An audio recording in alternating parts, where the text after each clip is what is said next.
마태복음의 가장 핵심적인 말씀이 오늘 9장에 들어 있습니다. 9장 13절 말씀 방금 제가 다시 한번 재차 봉독했습니다만, 긍휼이라고 하는 것을 우리가 좀 생각해 봐야 됩니다.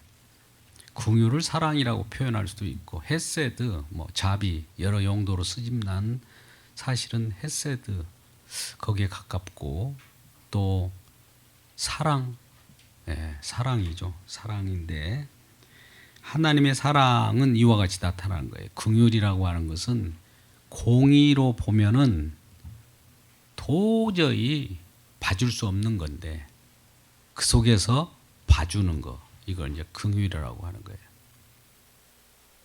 하나님의 공의의 말씀은 모든 사람 앞에서는 너나 나나 예외 없이 공평합니다. 그런데 어떤 자는 그 중에서 살리고 어떤 자는 심판을 한단 말이죠. 심판받는 입장에서는 불공평하다고 할 거예요. 그러나 저와 여러분은 하나님 공의는 불공평한 것이 아니라 그 속에서 우리들에게는 기쁨으로 오게 되므로 우리가 우쭐할 필요는 없어요. 그렇다고 그래가지고 특별히 하나님 구별해서 선택된 백성이기에 하나님께 감사만 넘쳐날 뿐이지, 우리는 선택했고 저들은 유기됐기 때문에 유기된 자들을 비난할 필요는 없습니다. 하나님이 조치할 내용들은 하나님이 하실 것이니까 우리가 재판장의 자리에 앉아가지고 이러쿵 저러쿵 할 필요가 없습니다.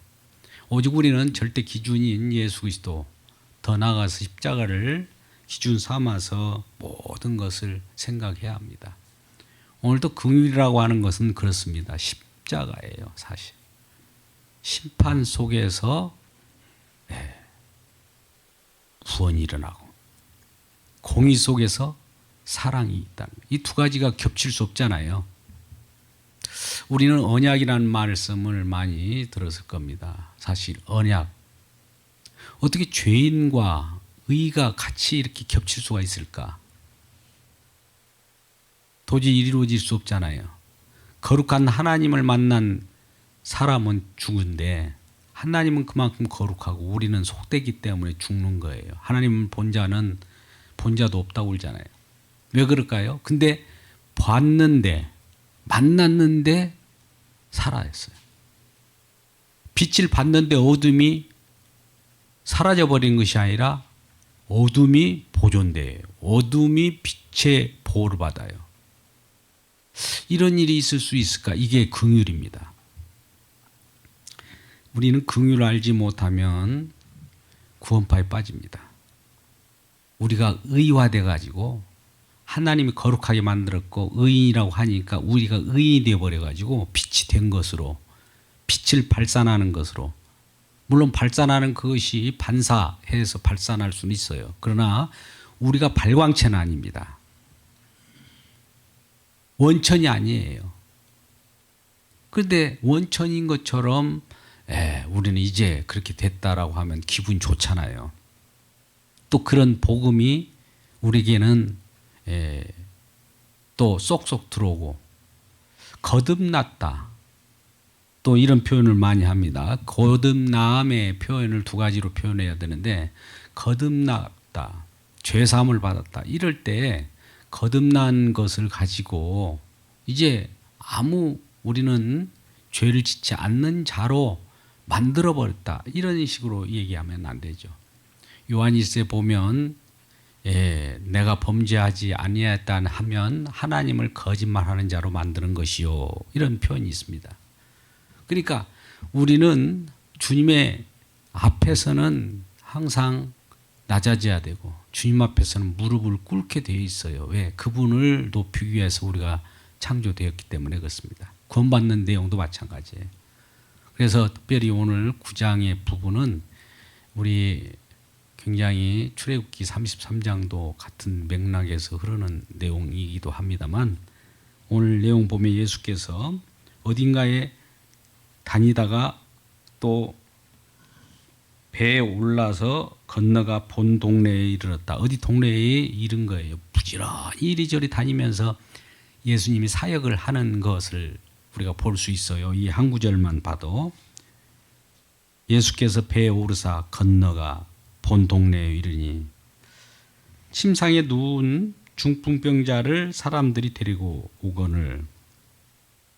많은 병자들을 주님 앞으로 데려온 목적은 예수님이 병을 고쳤고 또 치유도 했고 그러기 때문에 소문이 났거든요. 그러니까 오늘은 중풍병자를 데리고 왔습니다. 예수께서 그들의 믿음을 보고 중풍병자에게 이르시되 작은 자야 안심하라 네 죄사함을 받았느니라. 하나님의 말씀은 창조의 말씀입니다. 네 죄사함을 받았느니라 이렇게 하나님의 말씀을 떨어지면 이 말씀대로 그대로 되는 거예요. 우리들어 믿으라. 믿는 대로 된다라고 하는 것은 그 믿음 속에다 말씀의 내용을 집어넣어서 그걸 보게 하는 것이 믿음이지 우리가 스스로 우리 속에서 나오는 믿음은 없습니다. 왜? 죽어 있기 때문에. 오늘 내용은 우리 왜 중풍병자를 데려다가 죄사함과 연결시키는가를 두 가지를 차원에서 잘 보면 죄사함과 어떤 치유함이 무엇인가를 알게 되는 거예요. 한번 계속 이어서 보겠습니다. 어떤 서기관들이 속으로 이르되 이 사람이 신성을 모독하는도다. 하나님만이 죄사함을 받는 그런 내용이 있었잖아요. 근데 예수께서 이 작은 자야 안심하라 내 죄사함을 받았느니라 이렇게 선언하니까 저 자가 무슨 짓을 하는 거야? 신성 모독이네 이제 이렇게 보는 거죠. 그때 예수께서 그들의 마음을 다 읽죠. 예수님께서는 천지를 창조하신 분인과 동시에 우리 마음까지도 다 아신 분 아닙니까? 서기관들이 그런 어떤 속으로 생각하는 것까지 다 아시고 이르되 너희가 어찌하여 마음에 악한 생각을 하느냐. 악한 생각이라는 건 뭘까요? 예수 그리스도를 믿지 않는 것이죠. 예수 그리스도를 거역하는 것이 악한 생각입니다. 우리 세상 속에서 악한 행실 이런 것들은 도덕적인 악함이라고 하지만 성경 속에서 악함은 믿지 않는 거 이 자체가 악함이에요. 믿지 않는다는 것은 자기 자신을 믿는 거거든요. 반대로 표현하면 네 죄사함을 받았느니라 하는 말과 일어나 걸어가라 하는 말 중에 이거 어떤 것이 쉽겠느냐. 중풍병자에게 예수님이 내 죄사함을 받았느니라 그 앞에 작은 자여 그러잖아요. 작은 자에 대한 얘기는 우리가 소자야 이런 표현을 많이 했잖아요. 작은 자가 뭘까요? 네. 성경 속에서 작은 자는 자기 것이 없는 것을 작은 자라고 그래요. 자기 것이 많은 자를 부자라고 하고. 그러니까 자기 것이 없는 자는 하나님 말씀이 쉽게 들어가요. 우리는 우리 것이 뭔 생각이나 이론이나 우리 목회자들도 마찬가지요. 신학적 지식 가득 차면 이 말씀이 안 들어가요. 왜 그럴까요? 기존에 있는 그 신학 지식이 혹은 알고 있는 것이 그것이 더 우선이거든요. 서기관들이 앞에 지금 그런 사람들 아닙니까? 서기관들은 말 그대로 성경을 필사해서 보관하기도 하고 그걸 보기도 하고 그랬기 때문에 하나님 말씀을 어느 정도 안다고 생각한 거예요. 안다고 생각하는 그 마음 속에 말씀이 들어갈 리가 없죠. 그래서 소자야라고 하는 말이 있죠. 아무것도 나는 모릅니다. 알아도 모르는 거예요.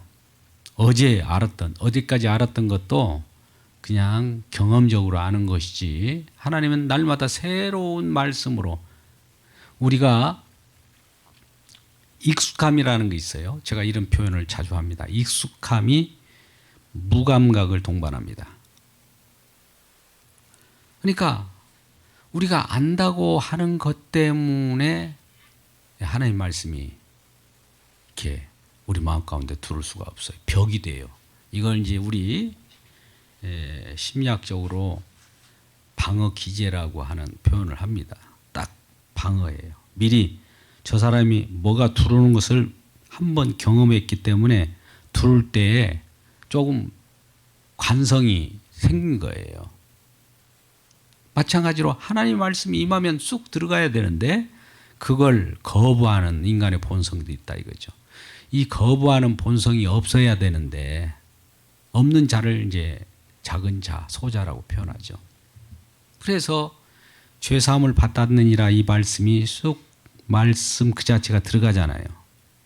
근데 서기관들은 그런 게 들어가지 않고 의심하고 그런 가운데 있는 거예요. 그런데 두 가지를 표현하잖아요. 중풍병자에게 내 죄사함을 받았느니라.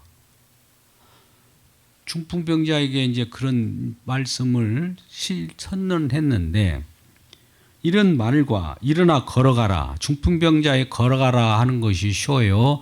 내 죄사함을 받았느냐가 쉬워요. 우리는 이 말이 무슨 말인지 지금 의아해할 거예요. 하나님은 죄사함을 병과 연결시켜요. 이 땅에 오셔서 병을 고쳤잖아요. 병 고치는 그 자체를 하기 위해 이 땅에 온 분이 아니에요. 그러면 지금도 병을 고치고 계셔야지 왜 부활 승천하셔서 죽으시고 부활 승천하셔서 보좌 우편에 가셨겠습니까? 그죠? 그분은 이 땅에 살아가는 모든 자들이 병들었다는 거예요. 병들었다는 걸 모본으로 보여주는 거예요.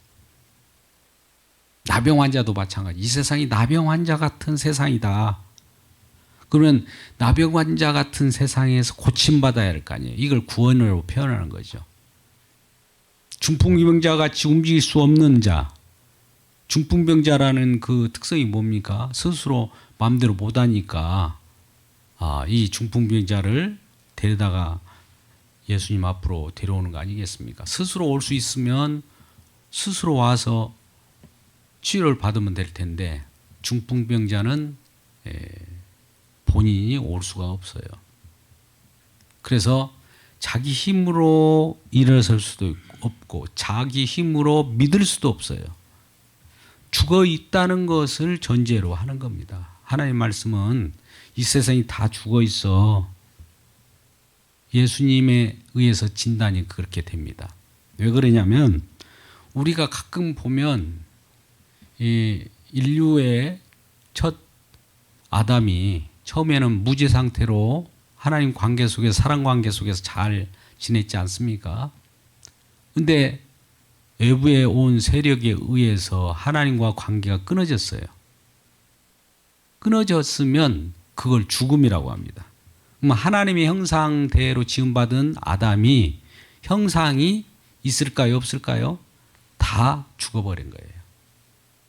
근데 그 중에 일부 남아있다라고 자꾸 주장하는 자들이 있어요.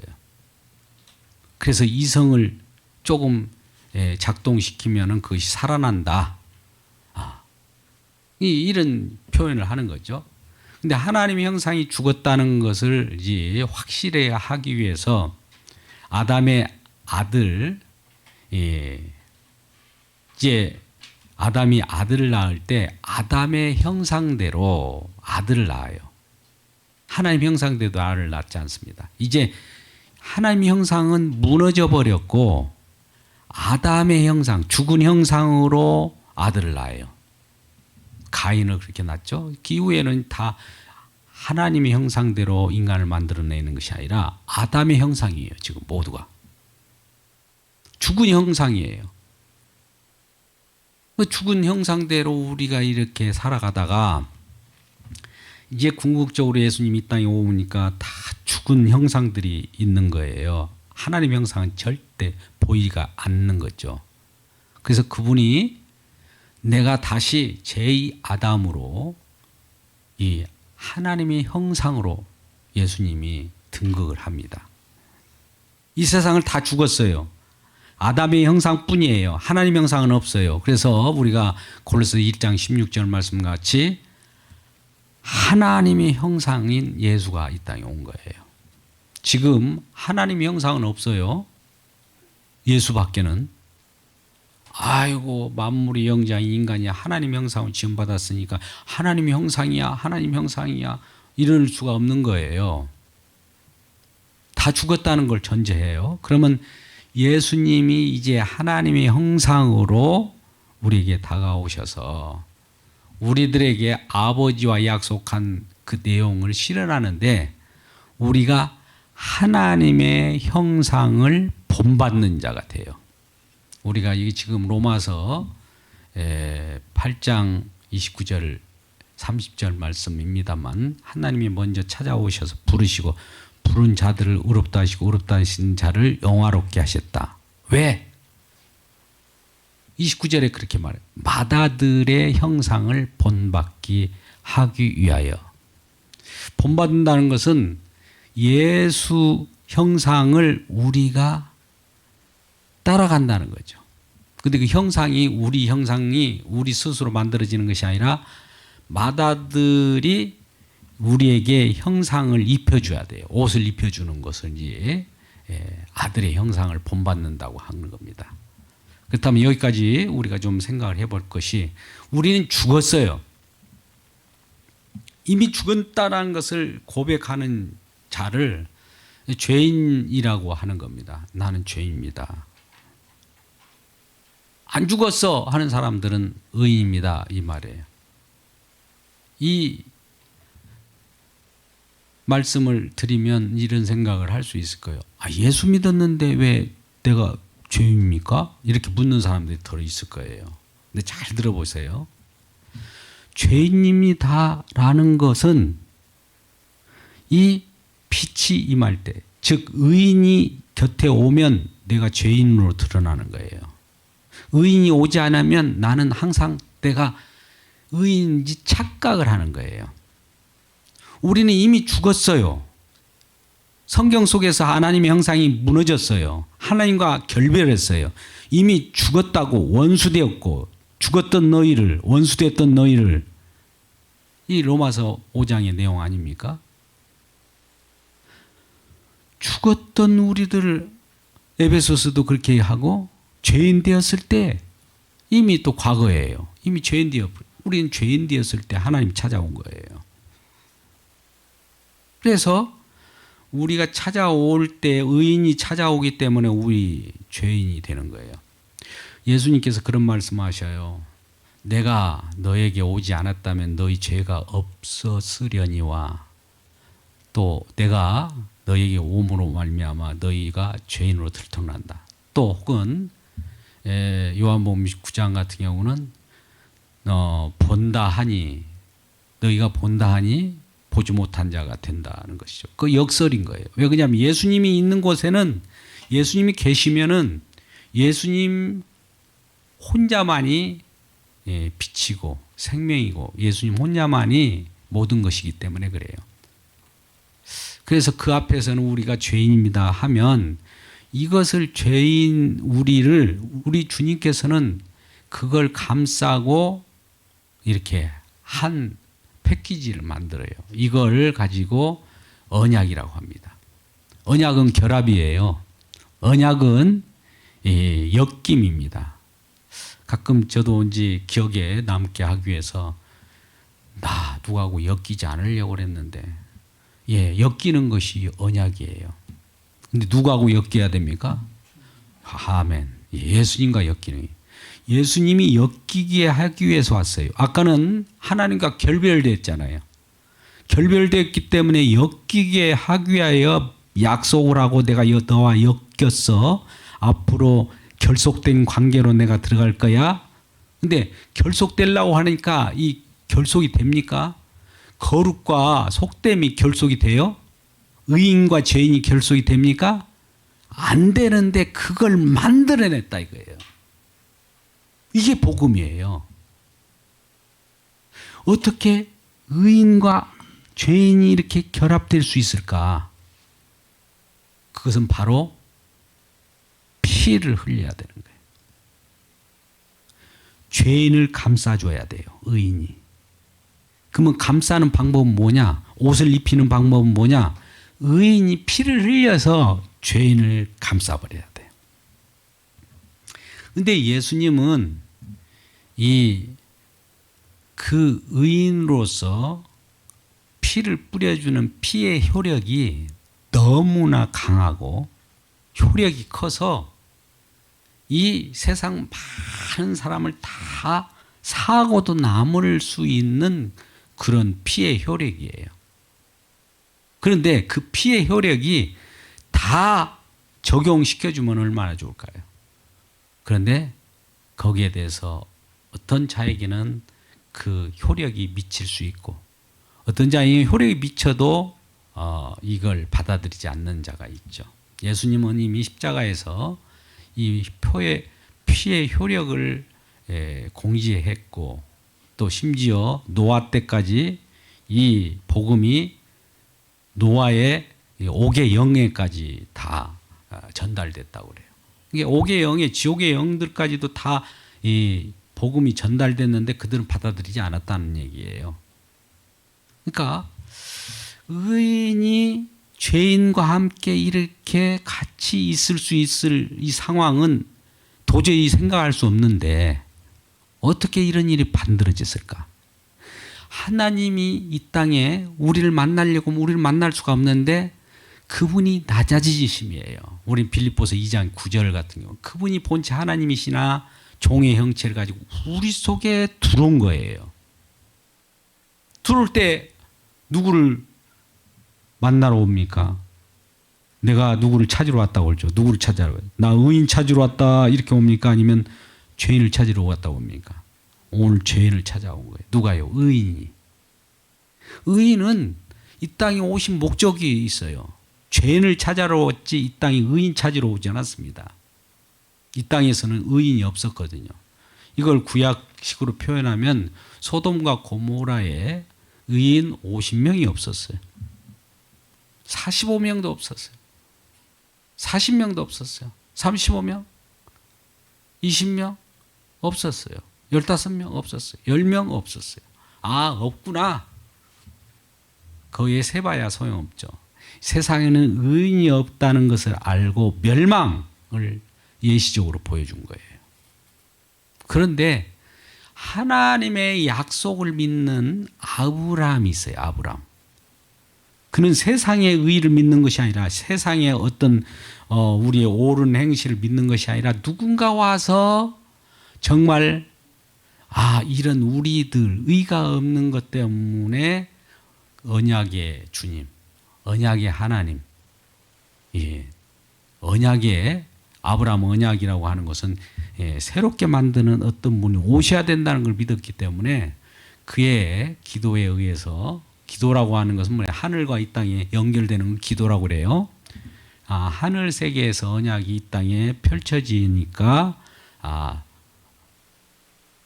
소돔과 고모라에서도 일부 자기 조카 롯을 비롯해서 살아나는 일이 벌어지죠. 그러니까 이 하나님을 만날 수가 없고 만난 자는 죽고 그런데 만났는데 죽지 않는 자 있어요. 이것은 이제 이사야 이제 잘 근본적인 가장 중요한 내용을 보면 이사야 6장이 나와요. 스랍들이 성전에서 거룩하다 얼마나 거룩하다. 찬양인 그 자체가 거룩이에요. 이사야를 보면 그죠?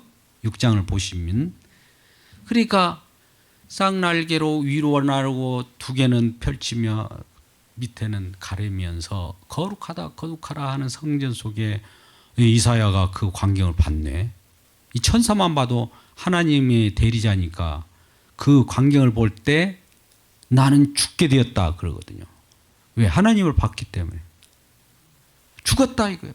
그런데 그 천사 중에 하나가 와서 부적개리로 그 입술에 부정한 것을 찢어주니까 죄사함이 받아지잖아요. 그래서 나는 내 백성 가운데 나는 부정한 자였는데 나는 죽었다 했는데 아니 봤는데 살았어. 이거 왜 이럴까? 왜 살았을까요? 누군가 희생이 있는 거예요. 거기에. 그냥 살 수가 없어요. 우리는. 그러니까 예수님이 이 땅에 올 때는 희생을 안고 와요. 미리. 물론 십자가를 나중에 오셔가지고 십자가를 지는 형태로 나오지만은 미리 다 죄사함을 가지고 내려옵니다. 그래서 오늘도 본문의 말씀 보면 죄 사함을 받았느니라. 이 마태복음 9장이면 지금 십자가를 진 상태예요, 안 진 상태예요. 지기 전인 상태인데 어떻게 죄 사함을 받아요? 그죠? 예, 마태복음 이 십자가를 진 때가 25장, 27장 정도 돼요. 근데 오늘 9장 정도 앞서서 어떻게 내 죄사함을 받았느냐? 하나님의 죄사함의 능력은 땡겨서도 이와 적용시켜버려요. 그러니까 우리는 이거를 규정시키고 아니 이거 지금 마태복음은 복음서 아니야? 복음서니까 신약이네 이렇게 생각할 수도 있겠지만은 또 신약에서 정확한 이 구분은 십자가예요. 십자가. 구약과 신약이 딱 나눠져. 근데 그 전에도 이게 적용이 되는 거예요. 미리 보여주기 위해서 내 죄사함을 받았느니라. 자, 여기 이제 다시 우리가 조금 아까 혼동된 걸 보자고요. 중풍병자에게 일어나 걸어라는 치유잖아요. 치유. 병고침이죠. 근데 죄사함을 받았느니라 이거는 보이지 않죠. 일어나 걸어라는 것은 뭐 예수님이니까 명령하면은 치유를 받아서 걸어갈 거 아닙니까? 병자들이. 이 시간 병자들이 치유받길 주의 이름으로 축복합니다. 근데 그것을 죄사함하고 동일시해요. 동일시. 이 땅에서 예수님이 병을 고치고 문둥병자, 나병 환자를 고치고 뭐 이런 것들은 왜 고치느냐? 그 고치는 그 자체에 목적이 있는 것이 아니라 죄사함하고 연결시키려고 고치는 거예요. 그러면 이 거꾸로 물어볼게요. 고치지 않아도 죄사함을 받으면은 어떨까요? 고치는 것은 예시야. 그러면 계속 고치고 있으면서 죄사함도 주셔야 돼요. 예수님은 이 땅에 계속 머물러서. 근데 이 죄사함이 모든 것인데 이 죄사함이라고 하는 것은 이제 천국 백성을 우리에게 허락한 영원한 생명 아닙니까? 이거를 보여주기 위하여 치유도 하고 나병 환자도 낫게 하고 나병 환자 같은 이 세상이기 때문에요. 죽은 중풍병자를 말씀의 위력으로 세우는 거예요. 죽었기 때문에 살리는 거예요. 그러니까 병자들의 첫 번째 우리가 치유를 받기 위해서는 나는 죽은 자입니다를 고백해야 됩니다. 할렐루야. 왜 그러냐? 이 병고침의 은혜가 이전에도 강론을 많이 했습니다만 열왕기 상 18장에 보면 37절 39절 갈멜산 전투하고 또 야고보서 5장에 너희가 병든 자가 있느냐?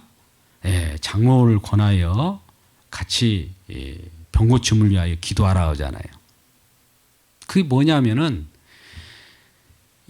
우리는 죽은 자입니다를 고백하라는 거예요. 이게 회개예요. 다른 것 없어요. 죄인만이 나 죄입니다. 이거 자체가 회개예요. 의인 돼버린 자들은 자기가 자칭 의인이에요. 실제로 의인은 아닙니다만 서기관들과 같이 자칭 의인된 사람들은 회개할 수가 없어요. 회개가 안 돼. 그러니까 죄인입니다. 이 자체가 벌써 회개예요. 회개. 회개하는 자는 내가 죄인이다라는 말이 나와요. 저절로. 그렇다면 또 더 깊이 들어가 봅시다. 그렇다니까 내가 죄인입니다를 그냥 해보면은 회개입니까? 또 거꾸로 이렇게 물어볼 수 있을 거 아니겠어요?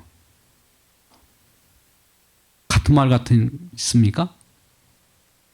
자, 내가 내 심령에 죄인입니다를 고백하도록 성령이 역사해서 죄인입니다는 고백이 나오는 거하고 내가 학습으로 배웠어요. 죄인이다 이러면은 하나님 긍휼이 임한다니까 내가 연습해 갖고 죄인입니다. 죄인입니다. 실제로 죄인인 거 마음속에도 없어. 입술로 딸싹 한다고 죄인이 될까요? 근데 이제 그런 경우가 많이 있단 말이죠. 학습적으로. 믿는 것도 그래요.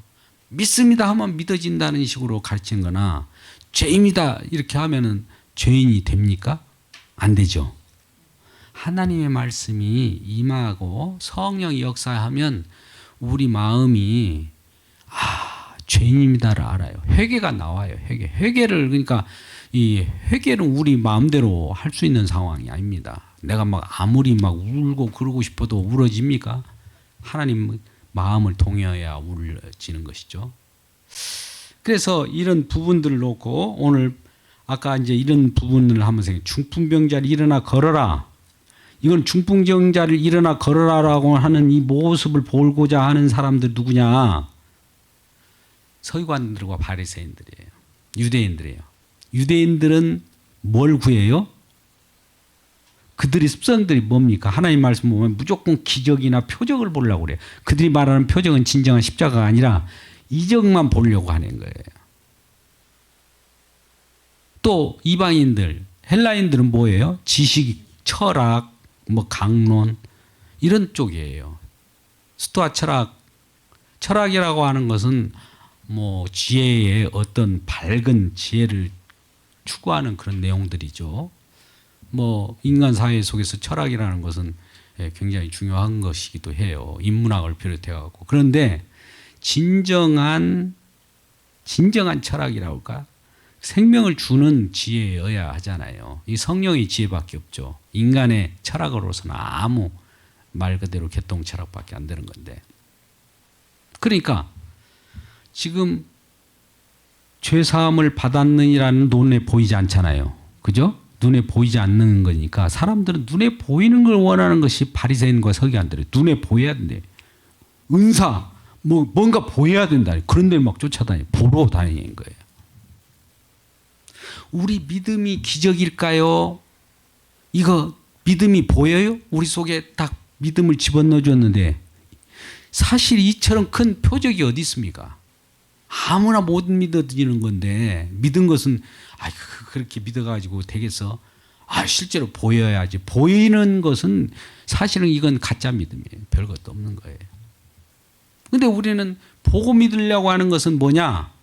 육신을 자꾸 뭐가 작용하냐면은 사단이 자꾸 눈에 보고 확인해야지 그걸 어떻게 믿어지냐 이렇게 우리들에게 종용하는 것 같은 거예요. 그러니까 우리 속에는 마음으로 믿어 의에 이르고 마음으로 믿어 의에 이른다는 것은 보이지 않는 것을 믿는다는 거예요. 오늘 두 가지를 봅니다.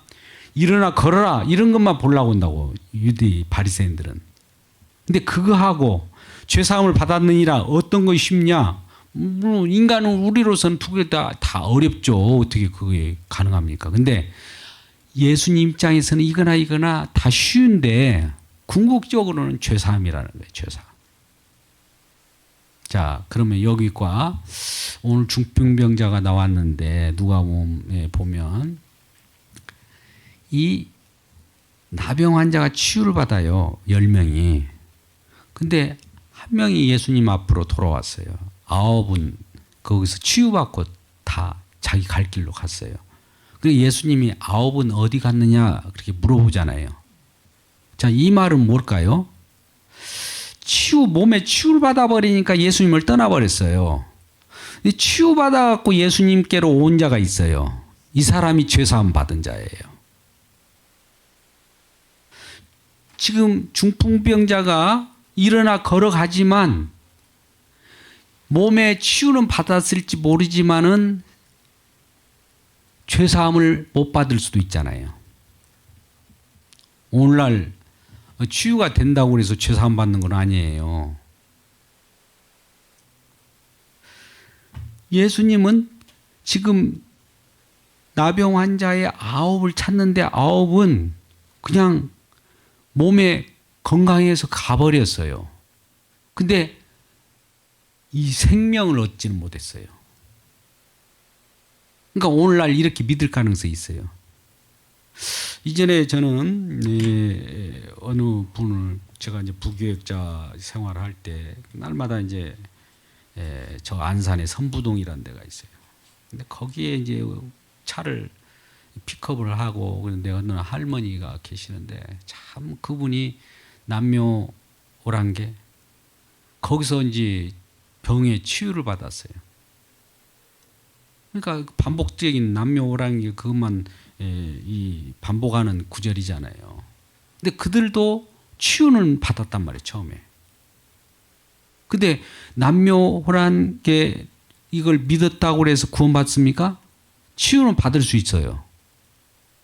다른 이방 종교들도 치유가 일어납니다.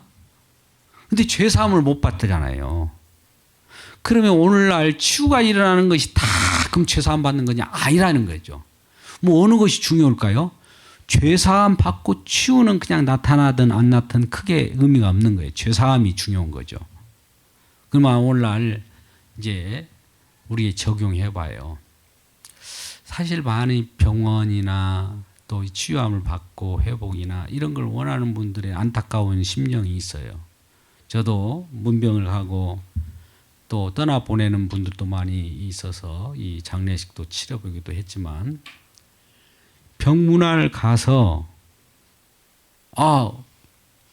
이 치유함을 줄 수가 있잖아요. 그럼 얼마나 좋을까요? 다 그렇게 일어난다면 좋을 텐데 그 순간에 치유함이 안 일어나더라도 죄사함은 꼭 일어나야 돼요. 물론 그분이 이 예수를 그리스도를 믿는다면은 그걸 확인하는 계기가 될 것이고, 그러면 거기에 따라서 이 치유함이 일어나면 이 죄사함과 치유함이 일어나는 것은 너무나 동일시하면 좋은 것이죠. 그런데 우선시돼야 되는 것이 더 큰 죄사함이에요. 죄사함 받기를 주의 이름으로 축복합니다. 예, 우리가 이제 현실적으로 살아갈 때 그래도 몸도 건강하고 치유가 되고 이런 것들 중요해요. 근데 그것은 이제 하나님이 사명이 있는 자들에게는 죽지 않게 한다고 그랬잖아요. 그러니까 그거는 하나님께 몫으로 남겨놓고 일단 우리는 생명을 얻는 것에 하나님 주안점이 있으니까 그걸 얘기한다는 거예요. 그러려면 우리가 그 앞에 어떻게 가야 되냐면 납작 엎드려서 죄인입니다가 되어야 돼요. 예수 믿어도 죄인입니다가 되어야 되는 거예요. 예수 믿었는데 뭐가 죄인이에요? 우인이지. 이 논쟁이 너무나 저도 많았고 너무 쉽게 받아들이니까 자유로우려면은 우인이라고 하면 좋죠, 기분은. 근데 그게 사실 그렇게 됩니까? 최면이지. 이렇게 표현할 수 있어요. 죄인인데 의인인 예수가 덮어줬다는 것은 이 죄인은 뭐냐? 지금 의인이 이렇게 덮고 있기 때문에 구원받은 죄인. 이렇게 표현할 수 있고, 혹은 용서받은 죄인. 용서가 더 크죠. 죄인보다도. 용서하는 은혜가 하나님이, 예수님이 그 강한 이 효력이니까. 용서가 죄를 딱, 죄인은 저와 여러분 붙들고 있단 말이죠. 왜 이렇게 가느냐?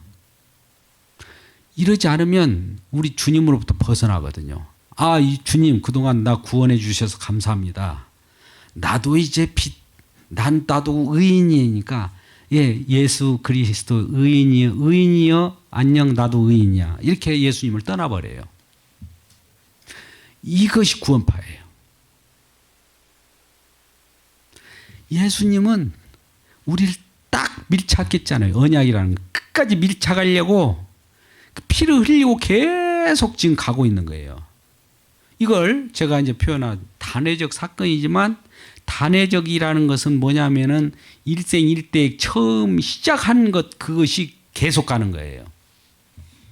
단회적인 것이 영원토록. 재림주가 오실 때까지. 재림주가 오시면 그때는 모든 것을 우리가 새로운 부활체로 다시 생겨나기, 부활체로 다시 우리가 부활체로 드러나기 때문에 그때는 그럴 일이 없죠. 그때까지 이 땅에 살아갈 때는 죄인으로 살아가게 한다는 거죠.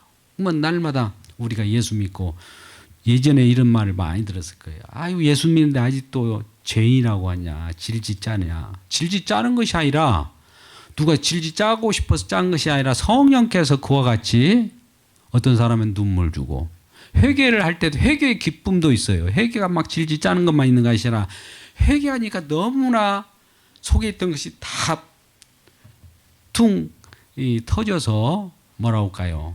그동안 맡겼던 것들이 뚫려서 기쁠 수도 있는 거고, 어떤 표현으로 이걸 회개의 열매라고 표현도 하는데 그런 식으로도 나타나요. 그러니까 어떤 형태로든. 근데 우리가 이제 짐작에 이론적으로 생각하면, 아니 예수 믿었으면 이제 의인이 되었으니까 울지 마, 그럴 거예요. 우는 것은 우리가 의인이 아니라서, 우리가 뭐 예수님이 안 계셔서 우는 것이 아니라 감사해서 울 수도 있고, 내가 회개가 되기 때문에 우는 거지. 회개가 된다는 우는 이 자체가 구원받은 모습이란 말이죠. 구원받은 모습. 우린 역으로 생각하면 안 돼요. 구원받았기 때문에 나는 죄가 없어, 이런 것이는 안 된다는 거죠. 죄가 있어야, 왜 죄가 있어야 된다고 볼까요? 예수 믿었으면 그러면 죄를 져도 되네? 아니에요. 죄가 많은 곳에 은혜가 많다는 말을 표현하려고 하는 건데, 보세요. 예수님의 십자가의 증인으로 세우기 위해서 예수님은 저와 여러분을 용서를 하고 십자가를 용서를 했지만 죄인으로서 그대로 있게 해요. 그러나 그 죄인은 이 용서함 받지 않는 죄인이 아니라 용서받은 죄인, 그것이 중요해요. 그냥 죄인이 아니에요. 용서받은 죄인으로서 가게 함으로써 이 죄인이 뭘 하냐면, 죄인으로서 하는 역할이 뭐냐? 이제는 예수님의 놀라운 용서함을 증거하는 자가 됐다 이거예요. 이걸 십자가를 증거하는 증인으로 세운 거예요. 자, 이걸 갈라디아서 2장 20절로 말씀 맺을까 합니다. 잘 보세요. 내가 그리스도와 함께 십자가에 못 박혔나니, 사도 바울이 고백하죠. 저와 여러분도 십자가에 못 박혔죠? 네, 단어지. 그런즉 이제 내가 산 것이 아니요 오직 내 안에 예수께서 사신 것이라. 내가 이제 육체 가운데 사는 것은, 육체가 있죠 거기에. 이 육체는 죄인이에요. 내가 죄인으로 사는 것은 나를 사랑하 나를 위하여 자기 몸 버리신 하나님의 아들 믿는 믿음 안에서 사는 것이다. 믿음으로서 사는 이 자체, 죄인으로서 내가 육체 가운데 사는 것은, 이 육체를 왜 있겠어요? 육체가 하늘로 데리고 올라가 버려야지, 의인 됐으면. 육체 가운데 이 땅에 살아나가게 하는 것은 그 육체 가지고 예수 증거하라는 거예요. 근데 이 사람이 의인 되어 버렸으면 예수가 안 나타나요. 죄인으로서 설령 아무리 거룩하게 했어도 죄인인 거예요. 자, 그렇다면 이렇게까지 가보자고요. 내가 이 땅에 살아가는데 예수님만큼 거의 닮아갈 정도의 거룩하다고 보자고요. 의인 됐다고 보자고요. 그래도 예수님 앞에서는 죄인이다가 나와야 돼요. 왜요? 의인은 누구밖에 없어요. 예수님 한 분밖에 없어요. 우리가 홀리홀리하고 정말 예수님과 거방 비슷할 정도로 빛의 자녀로서 거의 빛이 되어버렸다 할지라도 주님 앞에서는 뭐라고 해야 되나고요? 거의 빛같이 되었어, 이렇게 고백해야 됩니까? 뭐라고 고백해야 됩니까? 죄인이다라고 고백해야 되는 거예요. 그게 죄인이다 고백한다는 것은 반대로 내가 지금 누구 앞에 있다는 거예요. 어디에 있을 때만 내가 죄인이다라는 고백이 나와요? 예수님 앞에서만 죄인이라는 고백이 나와요. 그러니까 이 예수님 앞에 있을 때만 죄인이다라는 고백이 나온다는 거죠. 예수 밖에서 떠나버리면 자기가 의인이죠. 다 자기 마음대로 사는데 뭐 그 죄인이라고 하겠습니까? 예수도 또 안 믿어버리죠. 그런 사람들은. 그래서 이 부분이 우리 교리적으로도 굉장히 중요하고요. 이것 때문에 많은 사람들이 좀 고민을 하는 것 같아요. 내 생각, 내 이론이 파해야 돼요. 근데 십자가가요, 우리가 고린도후서 저도 자주 인용하는 말씀입니다만 10장 4절에서 6절 말씀 보면 내 생각, 내 이론이 어디서만 깨지냐, 어디서만 내 이론 이 자체가, 내 생각 이 자체가 어디서만 깨질까요? 물론 답은 십자가입니다만 십자가 그 효력이 내의 그 이론을 깨요. 끝까지 나는 예수 믿는 의인이야 이런 거 안 깨집니다. 근데 십자가에서만 깨져요. 이 십자가가 임해야 돼요. 그런 사람들은. 그러지 않고서는 안 되더라고요. 저도 오랜 동안에 세미나를 해오고 수년 동안 이런저런 사람들 만났는데 구원파에서 온 사람은 절대 안 깨져. 정말입니다. 근데 이 새롭게 새 가족으로 새 신자로 믿는 사람은 쑥쑥 말씀이 들어가요. 그러니까 그들은 그렇게 이게 아예 그 어떻게 보면 익숙함으로 혹은 그 이론으로 꽉 무장이 돼가지고 그 이론을 누가 무장시켜 주겠어요? 십자가가 안 들어오게끔 무장시켜 주는 자가 뭐예요? 거짓 마귀들이에요. 사람이 좋다고 예수 믿는 것은 아니에요. 그냥 예수 믿을 때 오늘 그래서 이 말씀의 결론은 그렇습니다. 오늘 9장 13절이 굉장히 중요한데 예수님이 이 땅에 지금도 그래요. 나는 의인을 구하러 왔다는 거예요. 그러면 죄인을 구하러 왔다는 거예요. 죄인의 모습이 뭐냐? 그 죄인을 또 제자 삼잖아요. 누구를 불러요? 마태를 불러. 마태가 뭐예요? 죄 짓는 일을 했잖아요. 뭐 많은 그 세금을 걷어들이고 또 그들이 있는데 딱 옆에 또 누구를 하고 이 식사를 하려고 해요? 한번 보세요. 지금 보시면 이 구절을 왜 연결시켜 놨느냐면 이 마태에게 나를 따르라 오면서 또 10절의 말씀 보니까 많은 세리와 죄인들이 와서 보세요. 의인과 죄인들이 의인 예수와 죄인들이 이렇게 모여 있는 이 모습을 이 땅에 있는 한 예수님이 이걸 원해요. 심판주로 이 땅에 재림주로 오시기까지는 이와 같은 사도 바울도 빨리 이것을 벗어나고 싶어 하고 그러나 나의 사명이기에 이 모든 것을 벗어버리고 싶잖아요. 근데 그는 이 땅에서 복음을 전하면서 계속 전해갈 때 말미에 뭐라고 하냐면 내가 죄인 중에 괴수로다 이런 얘기를 합니다. 왜 그랬을까요? 복음을 전하면서 내가 죄인 중에 괴수라고 할까요? 그만큼 하나님의 은혜가 높아지게 의의가 높아지려고 하면 나는 죄인으로 서야 된 그 마당 내가 일부러 쓴 것이 아니라 의의가 많으니까 하나님의 은혜가 너무나 많기 때문에 내가 죄인 은혜에 비해서는 아무것도 아니라는 거죠. 그 죄인의 괴수로 이렇게 드러나는 거예요. 들통나는 거예요. 근데 이 자체가 사실은 복입니다. 이 복이에요.